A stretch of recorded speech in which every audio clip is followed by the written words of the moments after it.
ये कहानी है कोरा नाम की एक लड़की की, जिसका बेटा कहीं पर गायब हो गया था। तब उसे एक आदमी मिलता है जिसने उसे यकीन दिलवाया कि उसका बेटा उसे वापस मिल जाएगा। अगर वो इस दुनिया में ना भी हुआ तब भी हमें एक घर दिखाया जाता है जिसको पुलिस ने चारों तरफ से सील किया हुआ था। उस घर में एक लेडी ऑफिसर आती है जो हर चीज को बहुत गौर से देख रही थी। तभी हमें बैकग्राउंड में एक कॉल सुनाई देती है जो कोरा की थी, जिसमें बस वो ये कह रही थी कि जल्दी से आओ, मेरी मदद करो। वो बहुत ज्यादा घबराई हुई थी। वो बताती है कि उसके घर में कोई है जो उसे बाहर जाने नहीं दे रहा। उस घर में अब जब पुलिस आती है तो घर का अजीब माहौल था। सारा घर बिखरा हुआ था, खून के निशान थे, पर वहाँ पर किसी की लाश नहीं थी और ना ही किसी को मारा गया था। उधर फर्श पर नमक से दायरा बनाया हुआ था। लेडी ऑफिसर कोरा के घर में ये सब कुछ चेक कर रही थी। वो उसकी बहन थी। हर चीज की जांच करने के बाद वो पुलिस स्टेशन आ जाती है और आकर कोरा से पूछताछ करती है, क्योंकि उसके जिस्म पर भी खून लगा हुआ था। पहले तो वो कुछ नहीं बताती, मगर ज्यादा पूछने पर सब कुछ बता देती है। वो कहती है ये सब तो मैं अपने बेटे को सिर्फ वापस लाने के लिए कर रही थी। कोरा की बहन कहती है तुम होश में भी हो? तुम जानती नहीं हो क्या? तुम्हारा बेटा तो आज से 7 साल पहले गायब हुआ था और हो सकता है अब तो वो जिंदा भी ना हो। उसकी बहन उससे पूछती है ये खून किसका है कोरा? अभी भी वो कुछ नहीं बताती।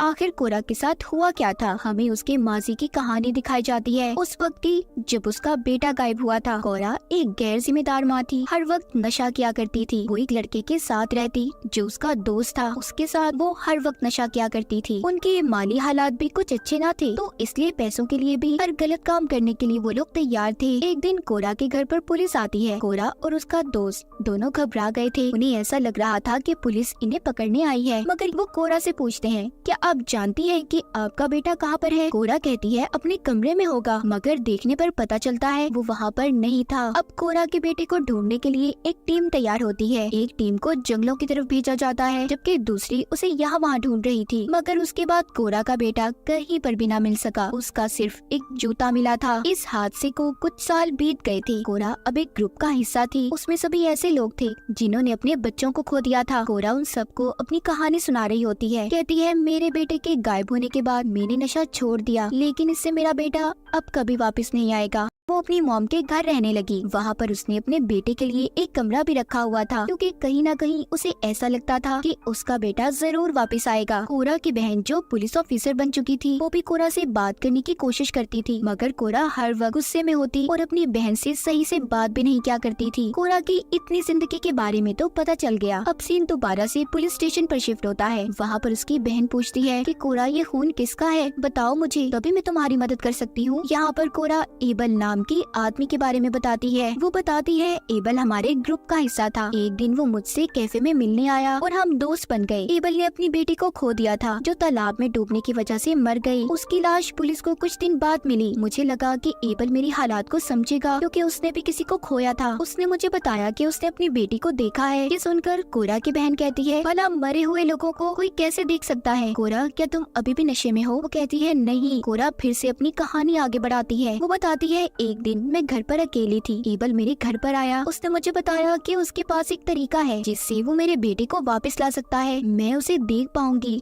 छू सकती हूँ, क्योंकि वो खुद भी अपनी मरी हुई बेटी को वापस लाने में कामयाब हुआ था। मुझे उसकी इन बातों पर यकीन नहीं आया। मैंने उसे अपने घर से निकाल दिया। उसकी बहन पूछती है कि कोरा एबल आखिर चाहता क्या था? वो बताती है कि उसने अपनी बेटी को दोबारा जिंदा किया था। वो काली दुनिया से उसे वापस लाया था। जब कोरा की बहन उससे पूछती है वो कैसे, उसके चेहरे पर डर था। कोरा बताती है उस जगह से जहाँ पर मरने के बाद लोग जाते हैं। उसकी बहन पुलिस ऑफिसर हंसने लगती है। कहती है ऐसा कैसे हो सकता है कोरा? मुझे खुद उसकी लाश मिली थी। मैंने उसकी बेटी को अपनी आंखों से देखा है मरे हुए। कोरा कहती है नहीं, तुम नहीं जानती। अभी जाकर उसका डाटा चेक करो। एबल की बेटी अब दूसरे शहर में रहती है। उसने अपनी बेटी का नाम भी बदल दिया। उसकी बेटी इस दुनिया में ही है। मैंने ये सब कुछ अपनी आंखों से देखा था। जब मुझे यकीन हो गया तो मैं एक दिन एबल से मिलने गई। उससे मैंने पूछा कि सब तुमने कैसे किया? एबल ने मुझे बताया कि ये सब एक औरत ने उसे बताया था, रिचुअल, जादू के बारे में। ये एक ऐसा जादू है जो कई दिन तक चलता है और अगर इंसान इसमें कामयाब हो जाए तो वो अपने मरे हुए बच्चों को वापस ला सकता है। बस इसको करते हुए इस पर यकीन होना चाहिए।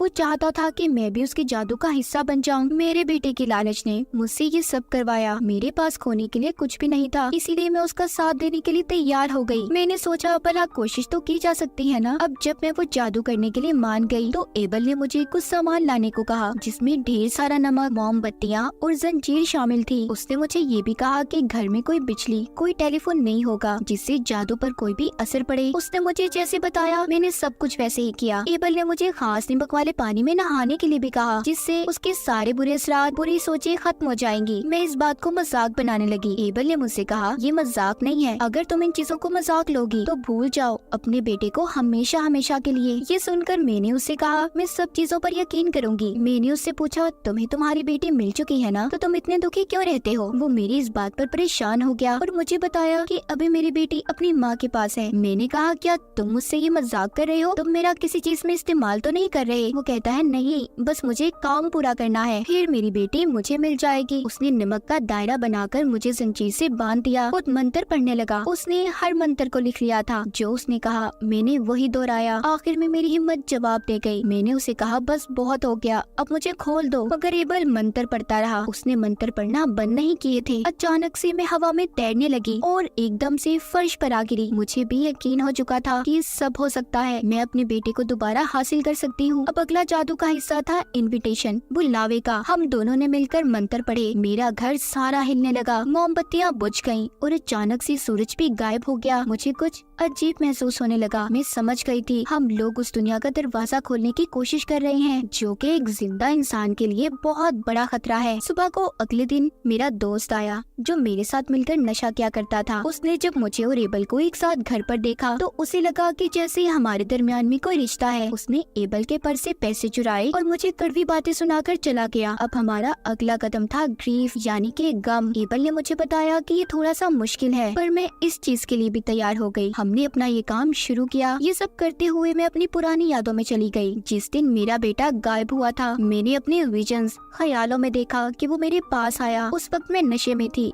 इसलिए मैं उसे कुछ भी नहीं कह पाई। मेरा बेटा गुस्से में घर से बाहर चला गया। मैंने अपने विजन्स, ख्यालों में देखा कि एक वैन वाला उसे अगवा कर ले जा रहा है। मैंने उसे बचाने की कोशिश की, मगर मेरे पीछे एक काला साया था जो मेरे गम और गुस्से की परछाई थी। वो परछाई मुझे उस जगह पर ले गई जहाँ पर किडनैपर ने मेरे बेटे को अगवा किया हुआ था। जब मैंने अपने बेटे को ऐसे हाल में देखा तो मैं चिल्लाने लगी, मगर तभी एक खौफनाक डीमन ने आकर मेरे मुंह पर हाथ रख लिया। उसने मुझसे कहा कि तुम अपने बेटे को दोबारा हासिल करना चाहती हो तो खुद पर काबू पाना होगा। सीन पुलिस स्टेशन पर शिफ्ट होता है। कोरा अपनी ये कहानी अपनी बहन ऑफिसर को बता रही थी, मगर उसका इन सब बातों पर यकीन कर पाना बहुत मुश्किल था। वो कहती है, कोरा, क्या तुम अभी भी नशे में हो? वो कहती है, मैं झूठ नहीं बोल रही, मैंने उस रिचुअल के जरिए ये सब कुछ देखा। उस किडनैपर ने मेरे बेटे के साथ बहुत बुरा किया। अब तुम्हारी जिम्मेदारी है मेरे बेटे को ढूंढना। कोरा की बहन ऑफिसर तो यहाँ से चली जाती है। अब उसके पास एक लेडी ऑफिसर आई थी जो बताती है कि हाँ, कोरा सच कह रही है, एबल की बेटी जिंदा है जो अपनी माँ के साथ रहती है। ये सुनकर कोरा की बहन परेशान हो गई थी। अब यहाँ से कहानी फिर से पीछे जाती है। जिस दिन एबल के साथ कोरा के रिचुअल का आखिरी दिन था, एबल कोरा से कहता है कि आज हम सौदा करने वाले हैं, मगर उसने कोरा को ये नहीं बताया था किस चीज का सौदा। वो कोरा को बताता है कि कुछ भी हो जाए, दायरे से बाहर मत निकलना, और अगर कोई भी असूल तोड़ा सब कुछ गलत हो जाएगा।